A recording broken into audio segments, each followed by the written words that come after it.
Game yang kedua di match yang pertama dari hari ini antara Morph Minerva versus Onyx Zenith. Dan buat teman-teman di rumah, Kolius dan juga Mirko tak henti-hentinya lelah mengingatkan kalian yang nonton di YouTube, jangan lupa like, subscribe, terus pindah ke Booyah karena kalian bisa dapat diamond di sana. Karena nggak nonton, nggak Booyah, nggak dapat diamond. Nggak dapat diamond, tambah lagi juga delaynya, men. Tapi di sini juga Ox Trade, guys, mulai trading sekarang, daftar dan dapatkan $1.000 dalam demo akun Anda biar kalian bisa coba-coba di sini. Dan again, kayak lu bilang, zaman now itu investasi sangat-sangat penting. Kita masuk lagi ke dalam game di mana mereka akan berinvestasi di arah atas atau di arah bawah. Onyx sudah di arah atasnya coba untuk melakukan counter, Fanny meloncat, tapi di arah bawahnya juga udah ada 1v1 yang dimenangkan oleh Crunchy. Yap, karena memang based on matchup ya, harusnya Barks nanti bakal lebih mudah untuk berhadapan dengan Joe, terutama ketika dia udah punya level 2 dengan missile expert dan so-called T-board. Tapi kita lihat Crunchy ini benar-benar nge-zoning out, apalagi dia punya sama-sama menggunakan consecutive blast, di mana setiap kali dia menggunakan basic attack nantinya dan jaraknya itu cukup dekat, dia bakal memberikan damage tambahan. Bener, ini bahaya banget sih buat Mon, soalnya Flicker juga masih ada nih. Dia mungkin bisa melakukan Jeet Kune Do Flicker combo, Kazami bisa.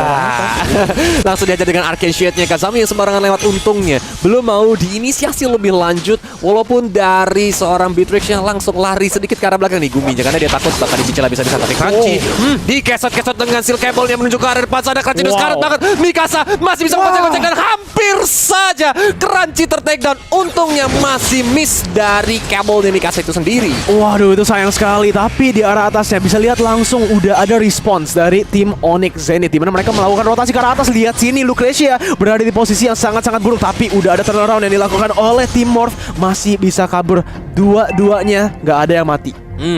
Ini bakal menjadi poin yang penting banget sebenarnya. Mikasa sangat-sangat membutuhkan purple buff. Apakah Onyx Zenith bakal mencoba untuk rush nih ke arah purple buff-nya untuk tidak membiarkan Mikasa nantinya mendapatkan purple buff? Karena setiap kali dia dapat purple buff, otomatis mobility dari hero tercepat di line of down jatuh di tangan Fanny. Itu bakal bahaya banget karena dia bisa muncul kapan saja tuh di semua lane.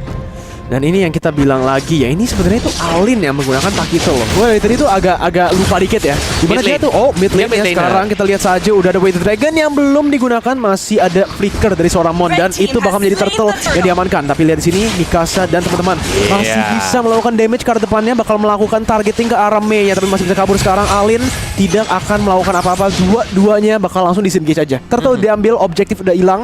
Nggak usah paksa lagi. Apalagi memang Fanny kan di sini menggunakan emblem Festival of Blood. Dia bahkan nggak menggunakan killing spree ataupun mungkin let's say bounty hunter ataupun high and dry ya. That's why kayak dia butuh banget item early game kayak let's say War X, biar stacknya tuh full juga, dia bisa jalan kaki dikit kalau memang cable-nya tuh diirit-irit sama Fanny-nya, dan juga damage-nya yang lumayan sakit. Tapi Gami dengan snipernya itu benar-benar cepet banget untuk menghabisi minion, dan juga di area bottom lane Mon masih terjadi 1v1 situation bersama dengan Crunchy.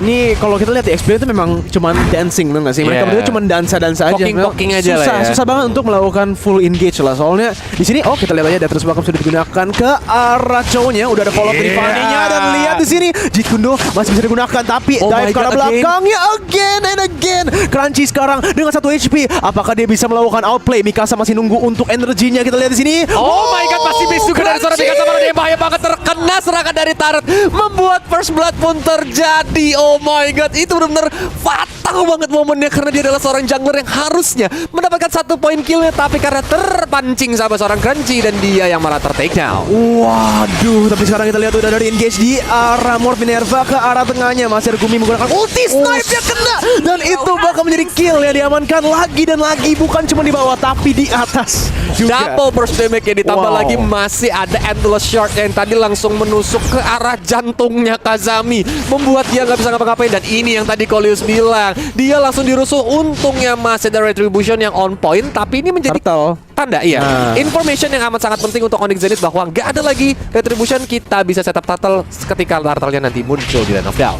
Tapi kita lihat lagi dan lagi di arah bawahnya cuman melakukan dansa, tapi di atasnya nih harus berhati-hati banget karena Morph Minerva, sure, mereka tadi udah kalah 2 kill, tapi lihat damage dari Gumi ini, dia itu sakit banget, setengah health langsung diamankan, dan ini pressure bakal diamankan oleh Onyx Zenith. Tapi lihat udah ada damage yang dikeluarkan oleh Morph Minerva, coba untuk melakukan damage lebih ke arah mainnya, mengambil Circling Eagle, tapi udah ada trade back, Black Shoes digunakan, nggak bisa kemana-mana, bakal langsung ditumbangkan begitu saja, dan 1-0 trade yang sangat bagus, dimana Onyx Zenith sekarang harus muter lagi, reset lagi. Lord Turtle-nya bakal di posisi Morph. Ya, karena tadi memang Morph Minerva ternyata lebih ready ya ketika sedang di setup di sana, membuat Fanny-nya Mikasa juga berhasil untuk mendapatkan 1 poin kill awal ya, tapi Detonas welcome sempat dikeluarkan oleh Mon, walaupun karena dia out of range dengan Shunpo-nya membuat Detonas welcome harus digagalkan. Tapi Alin, knock out strike menuju ke arah Lucrecia, masih ada Black Shoes. Mei mencoba untuk menghajar ke arah depan kah dengan mode sniper. Gami juga mencoba menembak-nembak walaupun masih belum ada yang kena.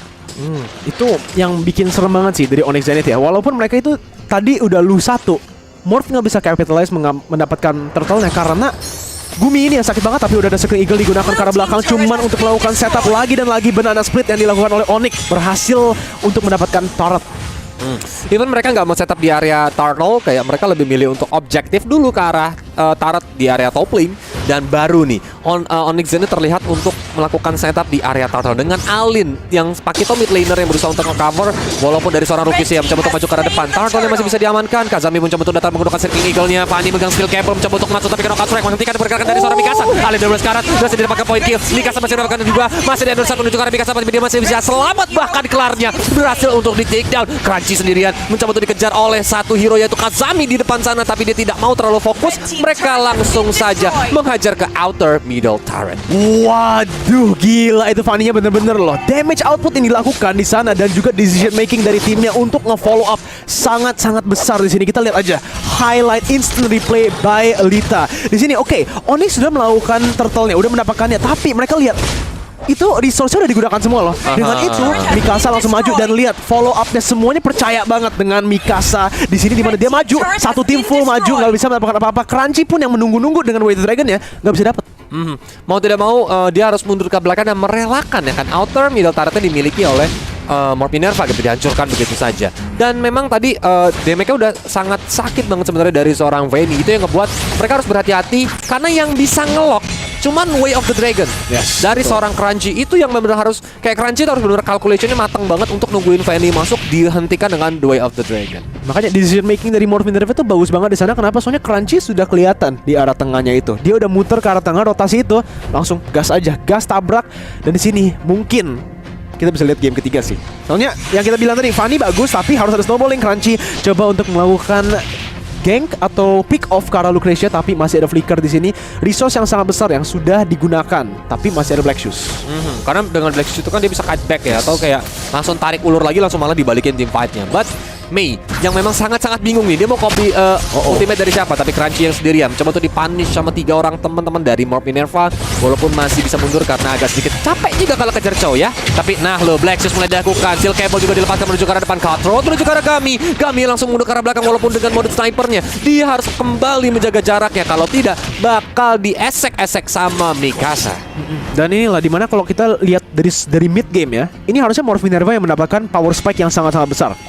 Dimana tadi kalau di early game, yes, Amon memang sangat kuat di early game-nya, dia bisa nge-pick off. Tapi sekarang dia bakal susah banget nih. Dia mau nge-trade, mau dapetin kill, harus nunggu sampai orangnya udah chunk health-nya ke setengah lah. Soalnya kalau enggak bakal susah banget untuk ngeber siapapun. Crunchy sekarang bakal menjadi targetnya, masih memiliki Jeet Kundo, dan ingat ini adalah Chow Tank.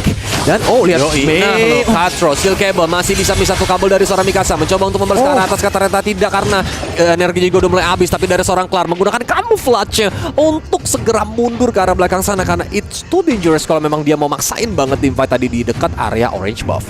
Ini yang membuat Barat sangat-sangat serem. Ketika di early game-nya Chow-nya masih bisa nge-handle lah, mungkin bisa ngedominate. Tapi ketika kita masuk ke mid game, gak ada orang dari tim Onyx Zenith yang bisa lawan dia 1v1 di dalam lane. Mereka harus membawa 2-3. Ini dimana Lordnya bakal sangat-sangat penting buat Morph Minerva. Karena Onyx Zenith, mereka pasti bakal melemparkan resource mereka untuk nge-counter atau nge-tahan lah minion wave yang di bawah yang di-push selalu oleh Barats-nya.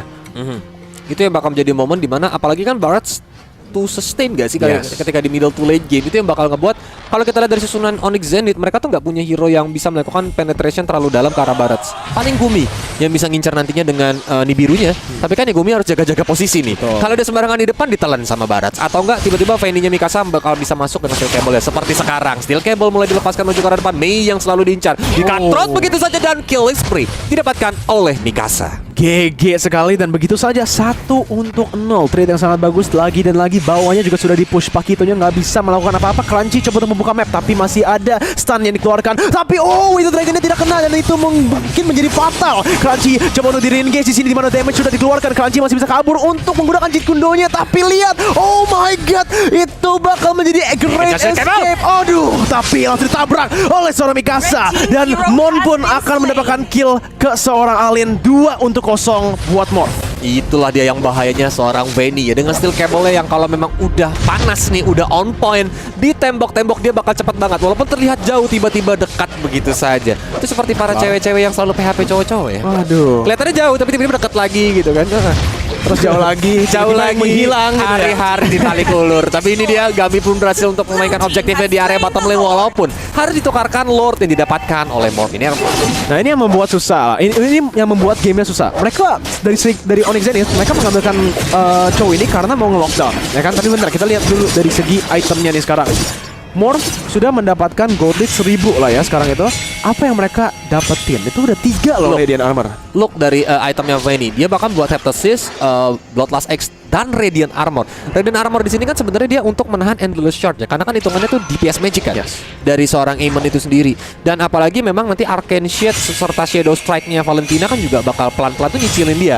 Ya kan, that's why kayak dia nggak mau dicicilin dengan magic damage yang begitu sakit. Jadi ya udah dia buat Radiant Armor at least satu item defense tambahan. Betul. Dan di sini itu dimana lagi dan lagi yang gue mau bilang ya itu. Oh, lihat dulu kelar langsung ditangkap begitu saja, tidak bisa kemana-mana. Masih ada camouflage tapi langsung dihilangkan oleh seorang Mikasa dan juga burst dari seorang Lucretia dengan 1-0. 3 wave yang sudah masuk ke dalam base ya. Kita lihat apa yang mereka bisa lakukan. Alin coba untuk melakukan all in knockout strike ke depan tapi nggak bisa kena, cuman ke minionnya dan itu bakal menjadi semua turret tier 2 diamankan oleh Morph. Itulah memang keuntungan dari seorang Vayne di middle to late game kalau memang dia berhasil untuk melakukan snowballing. Karena lihat gold difference di menit ke-12 memang tidak terlalu jauh. Ya kan, di sini cuma berunggul 4000 gold dari Morph Minerva. Tapi dari seorang Vayne-nya itu sendiri kan berhasil untuk mengamankan point kill-nya. Belum lagi dia pakai emblem Festival of Blood, di mana lifesteal-nya itu bakal bertambah lebih banyak lagi semakin ketika dia berhasil mendapatkan point kill-nya. Ini tambah lama bakal tambah susah sih. Iya. Tapi sebenarnya iya. Gua mau bilangnya sih sebenarnya Onyx Zenith memiliki marksman juga, seorang Beatrix ya. Tapi di late game ini bakal Brody yang melakukan damage lebih besar gitu loh. Damage output bakal lebih besar karena range-nya dan juga tankiness dari seorang Barat. Itu yang bakal menjadi PR karena fokus dari Mikasa nanti di late game harusnya ke arah Gumi dan Mei. Harusnya. Tapi kan kita nggak tahu nih. Kira-kira dari Onyx Zenith bakal melakukan strategi apa, karena memang terlihat mereka belum mau menyerah. Mereka terus melakukan defensif juga. Apalagi kalau sampai nanti Mikasa sembarangan masuk, Crunchy ngepanis dengan Way of the Dragon. Itu yang bakal ngebuat Mikasa bakal di take down gak sih sama teman-teman dari Onyx Zenith, terutama di late game yang nantinya makin lebih sakit lagi. Ini masalahnya ya, kalau dari segi playstyle juga kita bisa melihat celah-celahan dari Onyx sekarang di game kedua. Di game pertama dia mainnya beneran perfect sih dari segi makronya, dan mungkin karena mereka kalau di dalam team fight yang messy, mereka udah mulai kayak ragu gitu loh. Mereka suka ragu nih dalam team fight yang dipaksa oleh Morph. Apa yang Onyx Zenith harus melakukan itu mencari lagi team fight yang rapi. Coba untuk menangkap Mikasa ketika dia maju. Jangan panik. Itu nomor 1 di dalam sini. Di dalam skirmish yang dipaksa terus oleh Morph Minerva. Tapi kita lihat dulu nih sini udah ada engage yang dilakukan, tapi cuma untuk nge-zoning buat purple buff-nya. Yap. Guiding Wind pun dia pokok tadi hanya untuk nge-zoning out aja. Mikasa pun kembali menjaga jaraknya karena mereka tahu ini dia Lord Camp by Booyah. Sudah mulai hadir Land of Dawn, apalagi ini Lord yang sudah di-enhance. Mikasa mencoba untuk melakukan open map. Seriously, Onyx Zenith, please, in my humble opinion, hindari bertanding di area ganggang sempit. Itu bakal membuat steel cable-nya sambil teriak-teriak ya, Sasageo, karena connect-nya semua connect gitu loh. Gampang banget untuk nebas ini punggung leher dari para Titan. Oh, bener. Di sini tuh masalahnya Titannya juga cuman 2 orang. Maksudnya Titan tuh orang yang tanky gitu kan. Cuma ada Alin dan Crunchy. Iya. Itu yang bikin susah lah buat tim Armor Titan ya berarti. Armor Titan ya. Yang lain tuh cuma card Titan gitu ya. Kita ketahuan wibunya. Bajunya udah kelihatan sih Folios ya. Iya kan. Tapi inilah dia, udah mulai di-engage juga Lord yang sudah menit ke-14 ini. Tapi dari Onyx Zenith sepertinya belum mau menyerahkan dengan santai begitu saja karena Mikasa menggunakan steel cable satu persatu. Masih diirit-irit, dia mencoba untuk menyerang ke arah Mei. Langsung dihajar di keset begitu aja keras. Mikasa. Waktu juga mulai dilepaskan dan Wow. Mei-nya pun langsung tumbang. Masih mencoba untuk mengincar Kelar walaupun masih ada Endless Shard. Tapi Radiant Armor benar-benar menolong dirinya dan bahkan dari Ador mulai sekarat berhasil untuk lari dengan steel cable-nya yang masih on point. 1v4 dan di sini masih lanjut lagi dan lagi. Alin langsung ditumbangkan begitu saja. Onyx kehilangan 2 member dengan play tersebut. Morph, Minerva, Mikasa menggunakan Fanny. Dari tadi kita lihat bandnya Hayabusa, Ruby. Sekarang mungkin kita bakal harus lihat Fanny-nya ya nih Ben. Karena wow, Ini benar-benar gila. Karena Signature kan dari hero, kemarin yes. ada kok. Ada yang memang Yeah. ngeband sampai ngeband ke arah Fanny-nya. Tapi buat teman-teman kembali lagi kalau ingatkan buat kalian yang lagi nih mencari investasi untuk biar duduknya juga nyaman, biar punggung kalian gak gampang sakit, langsung aja cari Steel Diplomacy tipenya yang invincible karena ini enak banget, nyaman banget kalau didudukin. Tapi nah lo, Mikasa dengan Steel Cable langsung mencoba untuk mengincar ke arah Gumi walaupun nah di 4 cable tadi masih miss begitu saja, ngebuat Mikasa yang harusnya ngajar karena Lord, dia yang zoning out malah. betul. Tapi Ya kan? satu negatif dari seorang Mikasa yang menggunakan Fanny ini, dia bakal fall off. Kita lihat aja sekarang dan Yeah. bakal sudah digunakan Crunchy menggunakan Shanpunya, tapi Oh. Lordnya bakal diamankan. Sudah ada re-engage yang digunakan oleh tim Morph, tapi cuman ke Crunchy, itu bukan target yang benar. Di sini dimana mungkin ada re-engage lagi untuk Onyx Zenith, dimana mereka masih bisa kabur. Crunchy menggunakan Jigendo, Oh tapi tidak my bisa God. kemana-mana. Langsung di cutthroat oleh Mikasa. Ini yang bikin aku kangen. Thanks Munton udah ngebuff Fanny. Akhirnya Fanny muncul lagi di Lane of Down. Kalau dulu tuh usernya tuh ada Eko. Aura tuh dulu demen banget menggunakan Fanny. Dan Bapak setiap assassin. kali iya Fanny tuh digunakan tuh benar-benar cantik banget dilihatnya ya kan. Kayak ini game yang hidup banget dari segi movement yang bisa dipersembahkan sama pilotnya Fanny. Tapi kita lihat sudah mulai masuk dengan skill cable dan betul-betul masuk ke arah belakang. Alinnya pun tumbang. Mikasa masih mencoba untuk menghajar tapi immortality-nya pecah. Masih ada ultimate dari seorang di biru. Tapi Mikasa pun Wow. langsung kabur dengan skill cable yang menuju ke arah belakang. Bagus banget, tapi defense dari tim Onyx Zenith menggunakan ability-nya dengan sangat-sangat bagus. Cuman Alin yang ditangkap di sana. Tapi again, memang itu kegunaannya ya dari seorang Alin di dalam game ini. Coba untuk nge-peel, nge-cover buat seorang Beatrix dari sini. Mungkin itu bakal menjadi inhibitor yang ditumbangkan oleh Lord walaupun 4 orang sudah group up ke bawah. Gak bisa ngapain sih. Dan sekarang ini bakal susah banget sih Kolio. Soalnya mid lane-nya udah sekarat. Tarotnya. Makanya kita bakal langsung lihat aja nih instant replay by Litanya. Kita bakal melihat sebenarnya Mikasa ini dia benar-benar nungguin momen nih ketika dia bisa menggunakan dua steel cable-nya. Oh, ternyata salah Pak Produser ya. Ini cuman momennya ternyata yang di Lord tadi yang benar-benar Mikasanya juga sempat knock up sama Lord tapi retribution-nya masih cukup on point karena tadi jungler dari Onyx Zenith masih terlalu jauh ada di belakang. That's why kayak bisa langsung diambil kan Clara di sebelah kanan belakang situ membuat dia gak terlalu dekat tapi uset.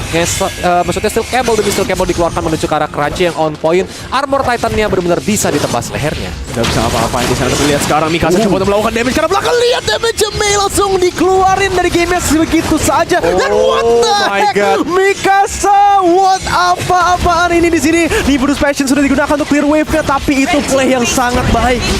Oke, tapi dari seorang Alim coba untuk maju ke arah depan sana. Knock-out dikeluarkan, tapi ditelan, dilepehin, dijilat. Langsung diajar lagi dengan Endless Shard-nya. Dan Alin pun kali ini harus tumbang. Dihajar sama seorang Brody. Lips-nya masih menjaga jaraknya dengan cukup aman, tapi kelar. Dia langsung mencoba untuk mundur ke arah belakang. Walaupun Mikasa sudah mulai datang. Steel cable menuju ke arah depan sana. Digesek-gesek, Kator juga dikeluarkan. Walaupun dari Gumi sampai harus flicker ke arah belakang. Tapi BC terbuka lebar. Dan langsung dipukul kemenangan untuk Morph